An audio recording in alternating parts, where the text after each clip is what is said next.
Hey now, PGH Comic Expert here, going through my long boxes and drawer boxes. This is drawer box number 1. But before I do, this is actually the direction I want to go eventually once I go through my collection, is just kind of going through my hauls and, you know, sharing the good finds that I had as well as hot books.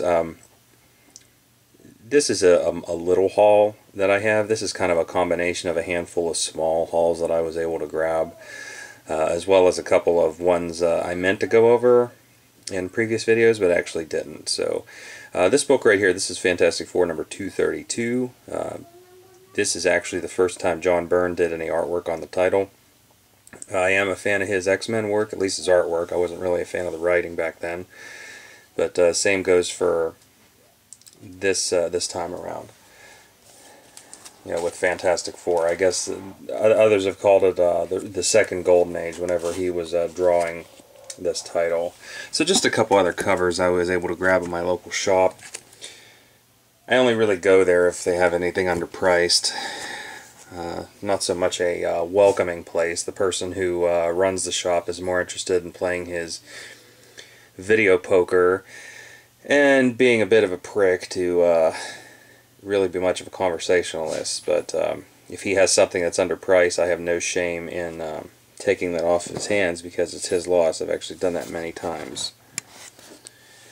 So here's just another, this is kind of an iconic cover. Anytime you look up John Byrne, this is probably one of the first covers that comes up. Alright. Moving right along. I wanted to show off this.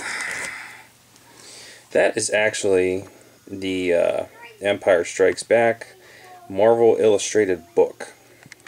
I'm actually told this was released prior to Marvel Super Special 16. So technically I believe this is the first comic, kind of, air quotes, comic appearance of Boba Fett. It's in okay shape. It looks like it's been read at least once and has some dings. I've been spying a more cleaner copy, let's put it that way. Okay, that is Caliber Presents number 1. That is the first appearance of the Crow, and yes, that is the back cover. The reason I wanted to show you the back cover, because not really, you know, Tim Vigil's work is great and all, but I want to focus on the signature. I did get this signed by J.O. Barr, and because CGC doesn't go to the convention in which this was signed, I actually plan on sending this away to CBCS. I actually talked to one of my dealers, favorite comic dealers there, and he kind of graded it, sort of, and said that this is probably would come back at about a 9.4 to a 9.6. With O'Barr's signature on, it'll be pretty good. And CBCS, they do verify. Okay, another one I didn't get to show off. I actually got this last year at the Pittsburgh Comic Con. This is another John Byrne. This is Next Men, number 21. It is Faith 3 of 4. That is the first comic, well, official, full comic appearance of Hellboy. His first appearance is kind of clouded and up for debate, but this is the actual first time he appeared in a comic book. That was circulated, not San Diego Comic-Con Comics number 2. Okay, I don't know if you want to call this a hot book alert, but I have seen this going up in price. This is Empire of the Dead number 1. I had 3 copies of this. I did get rid of one. I actually have the whole first act. I'm guessing, I heard a TV show is coming of this. So I did go and pick up the run as well as Act 2 number 1. I actually found that in a bargain bin.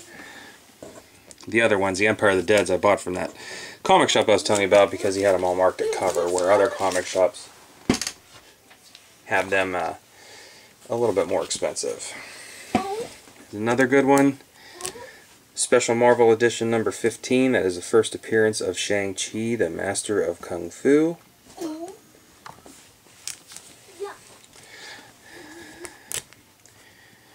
Alright, G.I. Joe number 86. This is actually the first appearance of G.I. Joe, or General Joe Colton. And I found this at a haul video too.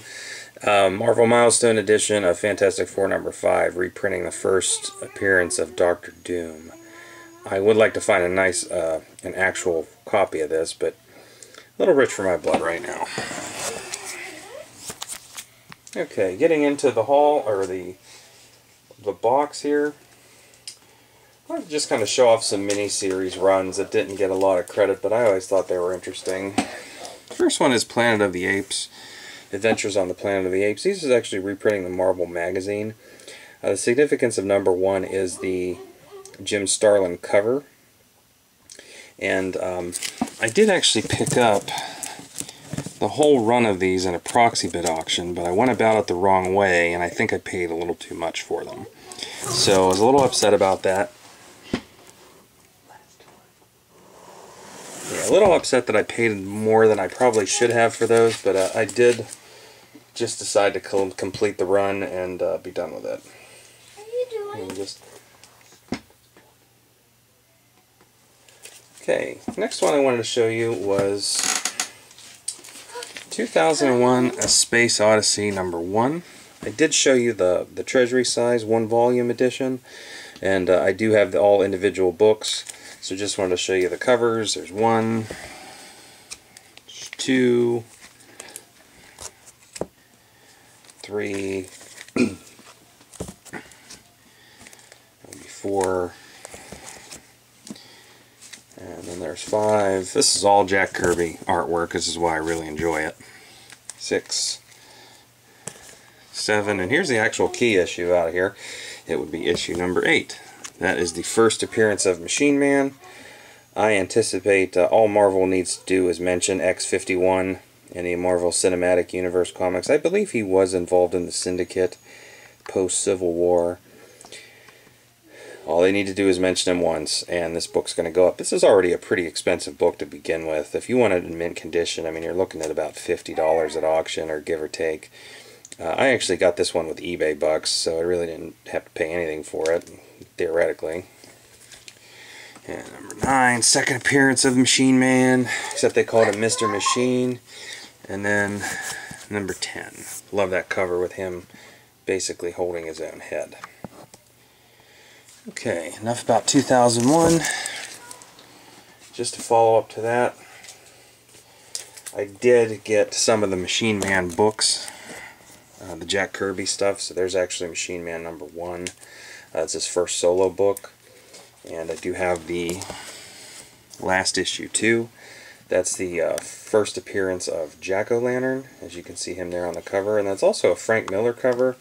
And Frank Miller does have a sense of humor, because you can see he had put Batman and a really fat Superman on the cover there for some weird reason.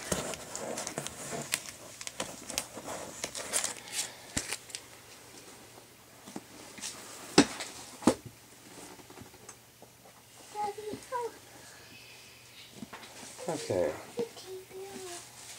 Next ones I wanted to go through, I did out of this box, and this is a multi-run, or a multi-video long box here. We have Punisher #1. We actually have the Punisher miniseries #1, as well as all of the classic Mike Zeck covers there for the rest of the miniseries.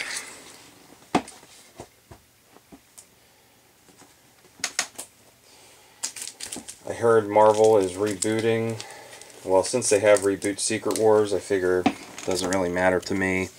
I don't collect modern books unless they're able to be flipped quickly, because it's just too expensive.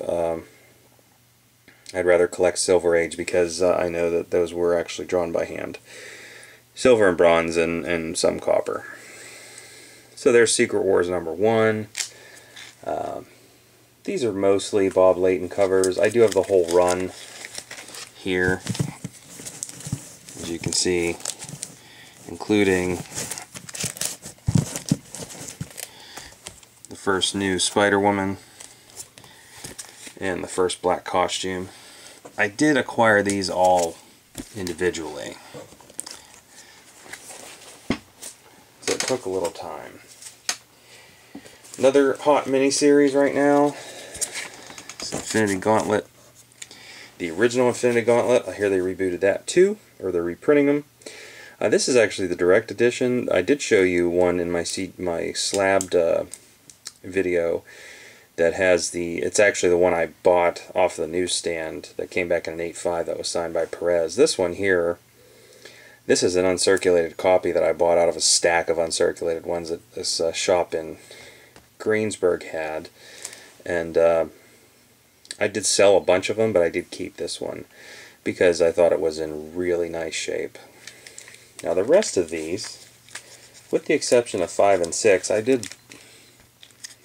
believe I bought all of these on the newsstand as a kid. So I kept them all because at the time they were hot books. And in the 90s, comic shops like to tell you that your books are worth more than they really are just so you buy more of them. Okay. Running out of battery life here on my camera, so I'm going to try and make this quick. Thanos Quest #1. Bought that at a recent con from a shop in Latrobe, who's set up at the con. Looking for #2. And since we have a little bit of time left,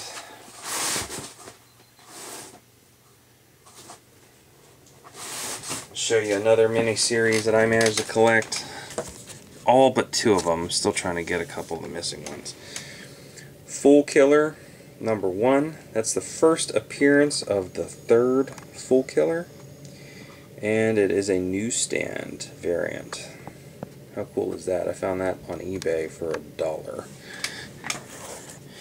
Ever since they mentioned it on that hack show Comic Book Man, people have been going after Foolkiller.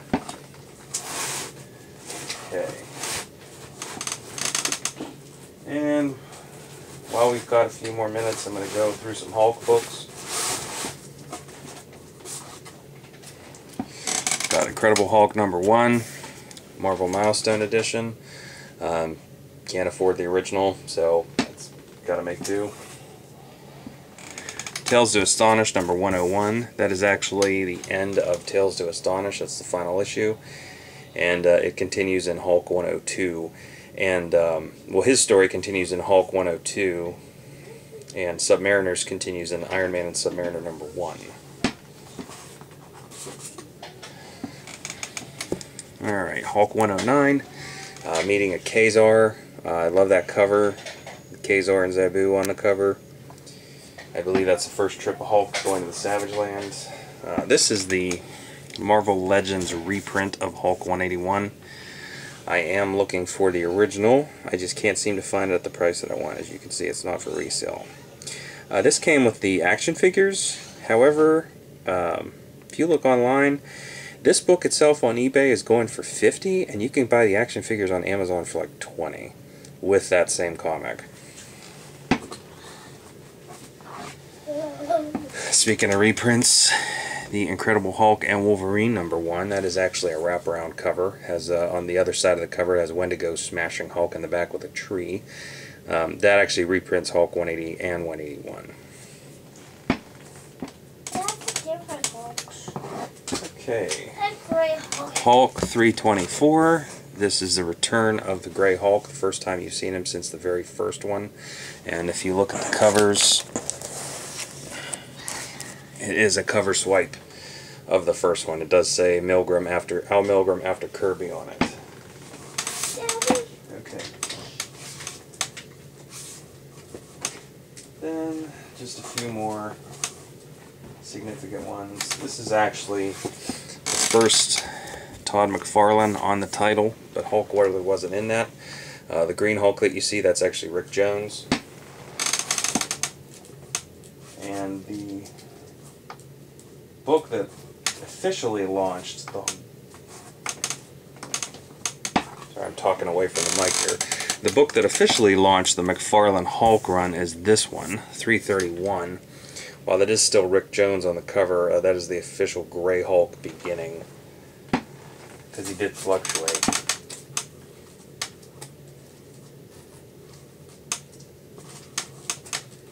So speaking of Grey Hulk, I'm going to show off my favorite Grey Hulk cover. Incredible Hulk number 340. That is quite possibly my favorite cover ever, and this is a beautiful copy.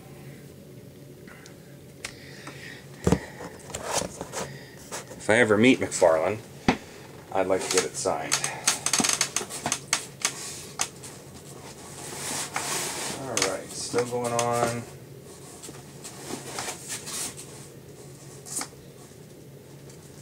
Let's see, do I have any more Hulk books I want to show you? Yeah, one that... Yeah, I got a few more. I got a few more that I'm going to wrap up. So this is Hulk 377. This is when all Hulks collide. So Bruce Banner combines the gray and the green Hulk again and gets a new green Hulk. When I was a kid, that book was really hot. Now it is a few bucks. Really disheartening. 393. Cover swipe of number 1, 30th anniversary. And we have 474. It's actually the first, or the end of the first edition. And lastly, last but not least, Volume 2, Number 1, first appearance of the Red Hulk. Thanks everybody, hope you enjoyed it.